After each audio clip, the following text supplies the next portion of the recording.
Assalamualaikum warahmatullahi wabarakatuh.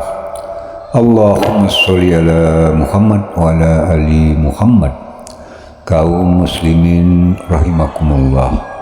Semoga kita selalu diberi nikmat sehat, selalu diberi nikmat rezeki, selalu diberi dan ditambahkan nikmat iman kita kepada Allah Subhanahu wa taala. Untuk edisi video kali ini, mari kita sama-sama menyimak ceramah dari Syekh Adi Jaber yang berjudul Rezeki Mengalir Karena Alaman Dahsyat pada Sebuah Hari. Semoga dapat diambil manfaatnya. Wassalamualaikum warahmatullahi wabarakatuh. Assalamualaikum warahmatullahi wabarakatuh. Ada yang punya jaminan bisnis apapun di dunia ini tidak akan rugi? Ada yang bisa punya jaminan? Allah tawarkan sebuah usaha tidak akan merugi. Itu namanya bisnis sama Allah. Tidak akan merugi, terjamin. Jangan khawatir rugi. Dan yang tiga, selalu baca Al-Quran, mendirikan salat, infakkan sebagian rizki. Dan saya ingin hubungkan, karena waktunya singkat, saya ingin hubungkan antara tiga hal ini dengan innahu ghafurun syakur. Terus, agar Allah menyempurnakan pahalanya kepada mereka dan menambah karunia-Nya. Allah bukan hanya berkata usaha ini, bisnis ini, berdagangan ini tidak akan merugi, tapi Allah menambah supaya kita lebih yakin. Allah janji liyuwaffiyahum ujurahum, akan sempurnakan pahala. Jadi jangan khawatir ketika kita beramal tilawatul Quran walaupun ada kekurangan, salat kita walaupun masih banyak bocor, belum bisa ikhlas dan khusyuk, jangan khawatir, Allah sudah janji akan Allah sempurnakan pahalanya. Jadi jangan salah Allah hitungkan pahala. Yang penting kita fokuskan hitungkan dosa-dosa kita. Soal pahala Allah sudah menjaminkan sempurna. Hanya cukup itu saja. Allah masih menjanjikan hal lagi supaya kita lebih mantap keyakinan kita terhadap janji Allah. Karena manusia sekarang lebih yakin kepada janji manusia daripada janji Allah. Terus apa yang Allah janjikan? Menambah karunia-Nya. Di sini apa karunia? Allah sebutkan? Allah tidak sebutkan. Ada sebuah istilah dalam bahasa tafsir, kata ulama, kalau Allah menjanjikan sesuatu tapi Allah sembunyikan, tidak sebutkan, seperti kata ini, Allah menjanjikan sempurna pahala dan menambah karunia. Di sini karunia tidak disebutkan. Karunia apa? Kata ulama, itu namanya akan Allah memberikan kekaruniaan yang tidak ada batas. Yang jelas karunia tersebut akan pasti menenangkan hati. Sebagaimana janji Allah di surat As-Sajdah. Saya sambungkan ayat ini dalam surat As-Sajdah ayat 16. Fala ta'lamu nafsun ma ukhfiya lahum min qurrati a'yun jazaan bima kanu ya'malun. Tidak ada jiwa pun yang bisa tahu apa yang telah dirahasiakan, disembunyikan oleh Allah dari karunia-karunia yang akan menenangkan hati. Itu kata siapa? Allah. Yang jelas akan menenangkan hati. Mengapa ada bahasa yang akan menenangkan hati? Karena keinginan kita beda-beda. Ada orang diberikan mobil, belum tentu hatinya nyaman. Ya, terima kasih saya dapat mobil, tapi dia punya keinginan yang lain. Ada sesuatu, barangkali sesuatu kecil, tidak begitu besar, tapi begitu dia terima, dia merasa bahagia, hatinya luar biasa. Itulah Allah membagi bahasa akan menenangkan hati karunia itu. Kenapa ya Allah? Jazaan bima kanu ya'malun, itu balasan Allah terhadap apa yang kalian telah kerjakan. Berarti apa yang kita kerjakan Allah balas. Bukan hanya balas pahala yang sempurna, tapi terjamin karunia yang akan menenangkan hati. Oleh karena itu di akhir ayat ini, innahu ghafurun syakur. Artinya Sesungguhnya Allah Maha Pengampun, Maha Mensyukuri. Apa hubungan Allah Maha Mengampun dan Maha Mensyukuri? Allah Maha Mengampuni ketika kita membaca Al-Quran masih banyak kesalahan. Dari baca yang salah tapi tidak pernah baca Quran. Salah baca Al-Quran masih termasuk diampuni Allah daripada yang salah tidak pernah baca Quran. Artinya jangan ada yang berkata saya takut salah. Allah sudah berkata Allah Maha Mengampuni. Salat, pasti salat kita banyak kekurangan. Sunnah qabliyah ba'diyah, masbuk berapa kali, ketiduran salat subuh, Allah Maha Mengampun. Asal ketika kita salat harus kita juga komitmen sama diri. Jangan karena Allah Maha Mengampuni kita malah jadi malas-malasan. Justru harus kita menjadi orang yang malu. Allah memberikan kesempatan untuk kita bertaubat dan memperbaiki lagi supaya menjadi lebih baik. Salatnya lebih baik sama Al-Qurannya, lebih baik sedekahnya. Termasuk kata sedekah. Apa urusan sedekah sama Allah Maha Mengampuni? Pasti dalam memberikan sedekah kita tidak akan terlepas daripada sifat bangga, merasa diri, oh saya bersedekah, itu ini orang lebih kaya tapi tidak pernah bersedekah. Namanya kan hati, perasaan. Ada ucapan-ucapan barangkali kita tidak pernah ucapkan lidah tapi perasaannya yang ucapkan, hati yang ucapkan. Allah mengampuni dosa itu. Terus syakur, innahu ghafurun syakur. Saya ingin Bapak Ibu tolong kalau bisa belajari hafal dua ayat ini. Surah Fatir, surah 35 ayat 29 dan 30. Dua ayat saja. Belajari, dalami, kalau bisa hafal. Luar biasa manfaat dan dahsyatnya. Memberikan keyakinan yang luar biasa. Syakur. Apa hubungan syakur sama tilawatul Quran, baca Quran, sama mendirikan salat, sama sedekah? Pertama harus kita sepakati apa arti syakur. Ayo, apa arti syakur? Syakur kan Asmaul Husna, salah satu nama Allah. Kalau di bahasa Indonesia kan syakur itu yang maha mensyukuri, tapi masih belum pas. Dan selalu saya sampaikan ke jamaah, belum ada dan tidak akan ada, belum ada dan tidak akan ada bahasa yang mampu kupas isi Al-Quran selain bahasa Arab. Bahasa Inggris, bahasa Indonesia, bahasa Melayu, bahasa apapun, hanya kemampuannya terjemah saja. Isinya lebih dalam, lebih terlihat, mutiara-mutiaranya, keindahannya, tidak ada bahasa yang bisa, hanya bahasa Arab. Ketika saya membaca innahu ghafurun syakur, saya faham apa maksudnya syakur di sini dibandingkan dengan amalan yang Allah sebutkan sebelumnya.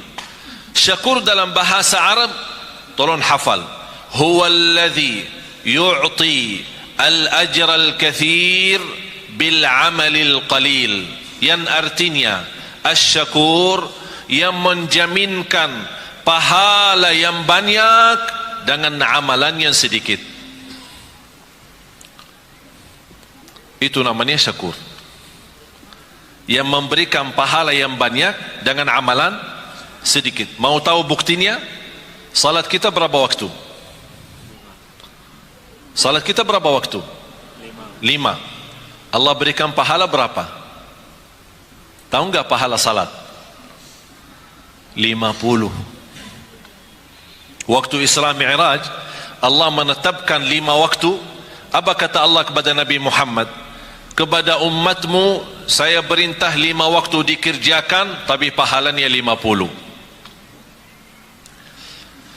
Hadis Rasulullah SAW, barang siapa yang menjaga sunnah qabliyah ba'diyah 12 rakaat di Sahih Muslim, 12 rakaat sehari dan semalam, yang namanya sunnah qabliyah ba'diyah, dapat rumah di dalam surga. Barang siapa yang mengikuti salat subuh ini hadis sahih. Barang siapa yang ikuti salat subuh berjamaah dapat pahala seperti orang salat malam sepanjang malam. Padahal sepanjang malam tidur. Mana kita mampu salat malam sepanjang malam. Hanya dalam subuh jamaah, berjamaah subuh, pahala sepanjang malam kita dapat. Lebih dahsyat lagi sunnah qabliyah subuh, lebih baik, lebih besar pahalanya daripada dunia dan segala isinya. Itulah syakur. Amalan sedikit tapi pahalanya besar. Kalau Allah tidak syakur, memberikan pahala yang banyak dan amalan sedikit, kita tidak bisa kejar umur kita dibanding ummah yang terdahulu.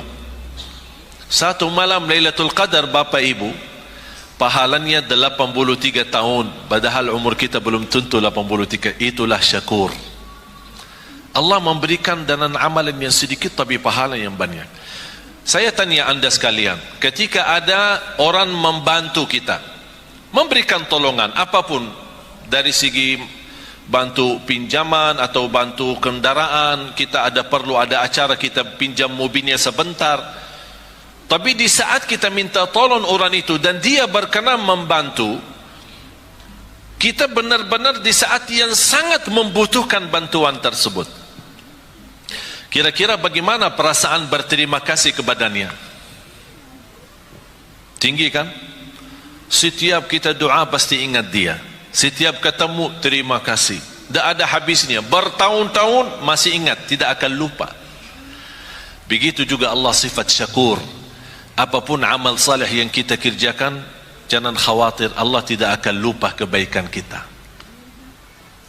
Tapi yang semestinya kita malu, sebagaimana Allah tidak lupa kebaikan kita, Allah juga tidak lupa dosa-dosa kita.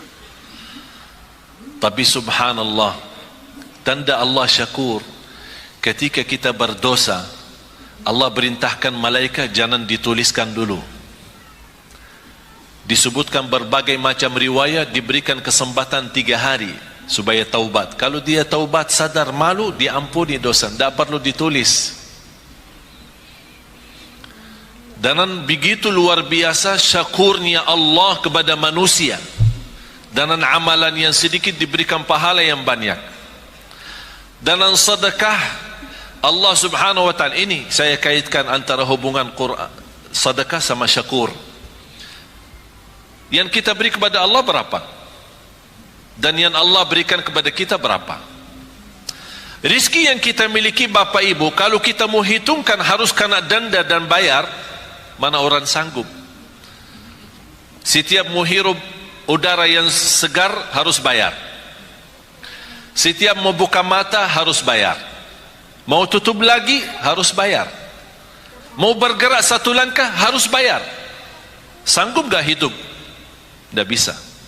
Tapi Allah memberikan banyak, dan Allah tidak minta yang banyak. Zakat pun yang namanya zakat harta 2,5%. 2,5%. Mengapa 2,5%? Harta Allah berikan banyak, tapi Allah tidak minta yang banyak, supaya sisanya buat nikmati. Silahkan nikmati. 2,5% setiap hari? Tidak. Kira-kira kalau setiap hari 2,5% gimana? Sanggup gak? Setiap bulan? Bukan. Setahun sekali. Contoh, pegawai, karyawan, orang bekerja yang menerima gaji. Kalau gaji anda 10 juta atau 5 juta, Ustaz jangan 5 juta terlalu banyak, ya udah 2 juta. 2 juta berbulan. Dalam satu tahun berapa? 24 juta. Berarti ada zakat kan? Tapi banyak orang salah hitung. Selama 1 tahun anda punya keperluan, kontrak, ada kos-kosan, pulsa, makan di jalan, bayar ini, bayar itu, ada cicilan, tagihan handphone, cicilan, bajunya cicilan, semuanya cicilan. Jadi bayarkan tagihan sana sini. Ternyata akhir tahun, pas kita mau hitungkan tabungan terisi atau tersisa dari sepanjang tahun gaji, ternyata yang tersisa hanya 800 ribu. berarti Anda tidak ada zakat. Anda tidak ada zakat. Karena yang terhitung bukan berapa gaji, tapi berapa yang tersisa dari gaji. Faham Bapak Ibu? Tapi kalau bersedekah bebas. Zakat wajib, sedekah bebas. Bahkan ada orang punya kelebihan bersedekah tapi tidak pernah zakat. Mengapa tidak pernah zakat? Karena tidak pernah ada uang. Begitu datang uang, sedekah. Datang uang lagi, sedekah. Berarti zakat tidak ada. Alhamdulillah sekarang umur saya 39, sebentar lagi mau 40. Saya seumur saya sampai titik ini, saya tidak pernah zakat harta. Tidak pernah zakat harta. Kok masa Ustaz tidak pernah zakat? Kan zakat salah satu rukun Islam. Tidak pernah zakat. Mengapa? Karena saya tidak suka simpan duit. Tidak suka simpan. Kalau begitu suka simpan, Allah ajarkan, jangan lupa zakat. Supaya Allah biasakan manusia jangan suka simpan duit. Jangan terlalu cinta dunia. Kalau sudah duit terkumpul, begitu mulai kurang angka-angkanya, mulai pusing, sakit. Yang awal-awalnya 50 juta, banyak nolnya, begitu kurang nol, ini nolnya kemana ini? Ternyata nol berharga. Allah menajarkan supaya kita jangan terbiasa cinta nol itu, supaya mudah membagi. Banyak yang Allah janjikan. Oleh karena itu, titipan yang Allah berikan itu pun Allah tidak perintahkan harus keluarkan semua, hanya sebagian.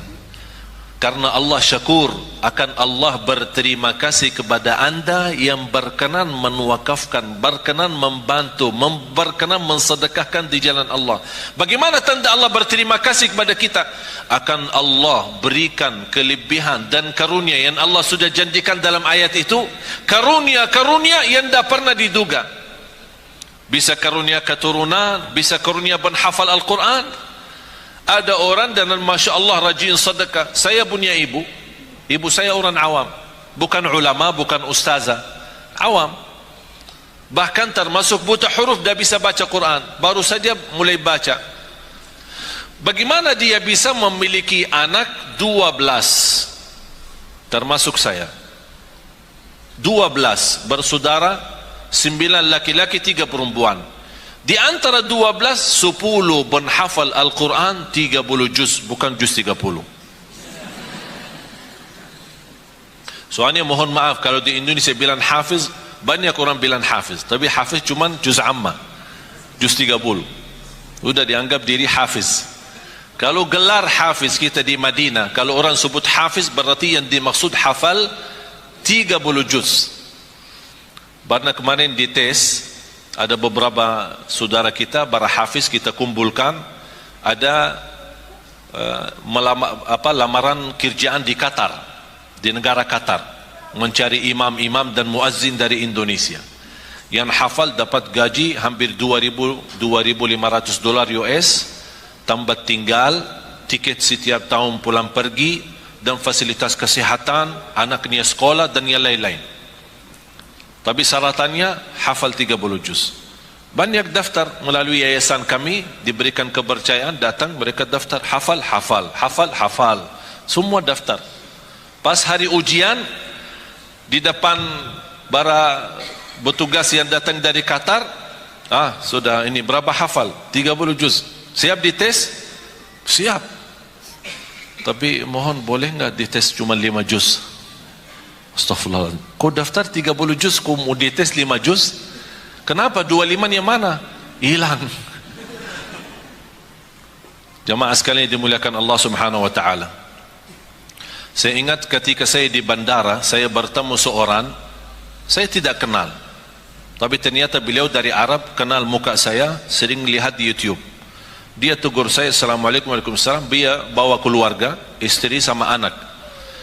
Begitu selesai salaman, biasa-biasa saja saya jalan, mau lewati imigrasi, saya lihat beliau antri, saya bantu, punya keluarga, punya anak. Kalau kita ada kesempatan, saya yakin Bapak Ibu kalau di posisi saya, pasti kalau bisa bantu, pasti akan bantu mereka. Saya minta izin, mana paspornya, biar saya bantu. Saya ambil paspor, saya serahkan ke petugas imigrasi. Saya kenal mereka baik, alhamdulillah, dibantu, lurus. Apa yang terjadi? Bapa sama istri sama anak dilewatkan oleh petugas imigrasi tanpa diperiksa wanita. Wanita kan Arab cadar. Biasanya kalau masuk ke imigrasi harus buka cadar, disesuaikan dengan paspor. Tapi karena mereka bawaan saya tidak diperiksa, percaya, lurus, jalan. Ini cerita hampir sudah 3 bulan. Sungguh Bapak Ibu, sampai sekarang si ibu itu beribuan terima kasih kepada istri saya atas bantuan suami. Kenapa? Ini bukan hal biasa. Kita bisa diluruskan di depan imigrasi tanpa kita dilihat muka. Mereka menganggap perbuatan yang kita bantu hanya hal biasa. Menurut saya biasa, hal kecil, tapi bagi mereka itu bukan kecil. Begitu luar biasa, setinggi harapan mereka, setinggi perasaan mereka untuk mengucapkan terima kasih. Padahal ini sudah 3 bulan lebih. Allah subhanahu wa ta'ala maha besar. Lebih tinggi terima kasih Allah kepada manusia ketika berbuat kebaikan. Syaitan paling tidak suka istighfar. Kenapa syaitan tidak suka istighfar? Tahu enggak kenapa? Syaitan bekerja keras pagi, siang, sore, malam untuk menggoda manusia. Terjumus manusia, salah ikut syaitan, berbuat dosa. Begitu dia ingat Allah, astagfirullah, dia nangis malu. Sebab kata istighfar, Allah ampuni dosanya. Apa kata syaitan? Capek deh, dari pagi sampai malam aku godain, begitu berhasil sebentar saja diampuni. Astagfirullah. Allah cinta istighfar, apalagi istighfar yang mendalam hati, betul paling dalam. Ucapan ini sederhana tapi luar biasa. Ingat Bapak Ibu, bagi Allah sebagaimana di ayat ini, innahu ghafurun syakur, bagi Allah soal ampunan dosa sangat mudah, paling enak, paling enteng, paling ringan bagi Allah ampunan dosa. Allah tidak keberatan mengampuni dosa kita. Wa inni laghaffarun liman taba wa amana wa amila salihan thumma ihtada. Kata Allah subhanahu wa ta'ala, aku ampuni, aku berkenan ampuni. Tapi bagi siapa? Yang berkenan taubat, yang berkenan istighfar. Oleh karena itu ketika kita bertaubat dan menangis, titisan air mata berharga di sisi Allah. Dari mana kita tahu berharga di sisi Allah? Ternyata Rasulullah SAW bersabda, ainun la tamassahan nar, ainun bakat min khasyatillah. Bisa titisan air mata karena Allah, malu sama Allah, malu karena dosa maksiat. Sebab titisan air mata, Allah jamin kita tidak boleh tersentuh oleh neraka Jahannam. Berarti jamaah sekalian, air mata itu tidak main. Apalagi air mata yang menangis karena Allah subhanahu wa ta'ala. Oleh karena itu kita selalu beristighfar. Mudah-mudahan istighfar kita yang kita selalu membawa menjadi wirid kita sehari-hari kita, membawa ampunan Allah subhanahu wa ta'ala. Mari sama-sama berdoa. Mudah-mudahan apa yang sampaikan, mohon maaf saya tidak bisa lebih mendalam karena ayat ini memang masih banyak rahasia-rahasia dan keilmuan. Mudah-mudahan apa yang saya sampaikan cukup, bisa difahami, bisa dimanfaatkan, dan mudah-mudahan ilmu yang sama-sama kita belajari menjadi ilmu bermanfaat. Amin ya rabbal alamin.